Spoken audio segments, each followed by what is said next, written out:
இதய நோய், இரத்த அழுத்தம், புற்றுநோய்னு சிறிய பிரச்சனை முதல் பெரிய நோய்கள் வரைக்கும் வரக்கூடிய அபாயம் இந்த வெள்ளை சர்க்கரையில இருக்குதுன்னு சொல்றாங்க. இங்கு கல்லீரலுக்கு ஏற்படக்கூடிய பாதிப்பை குறிப்பிட்டு சொல்லணும். இந்த சர்க்கரையில ஃப்ரக்டோஸ் நிறைய இருக்கிறதுனால உடலில் கொழுப்பை உருவாக்க இதுதான் துணை புரியுது. அதனால சர்க்கரையை நாம அதிகம் எடுத்துக்கொள்ளும் போது கல்லீரலில் கொழுப்பு அமிலங்களை உருவாக்கிடும்.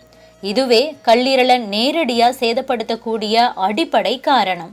அதை விட முக்கியமான ஒரு விஷயம் என்னன்னா, தங்களுடைய உணவுல அதிக அளவுல சர்க்கரை கொண்டவங்க, அதே நேரம் தங்களுடைய உணவில் குறைந்த அளவு சர்க்கரை கொண்டவங்களை காட்டிலும் இருதய நோய்களால் இறக்கிறதுக்கான வாய்ப்புகள் ரொம்பவே அதிகம்னு ஆய்வுகள் நிரூபிச்சிருக்கு. அதனால இதயத்துக்கும் சர்க்கரைக்கும் நேரடி தொடர்பு இருக்கிறதுனால சர்க்கரையை குறைத்து இதயத்தை காக்க வேண்டிய அவசியம் இருக்கு.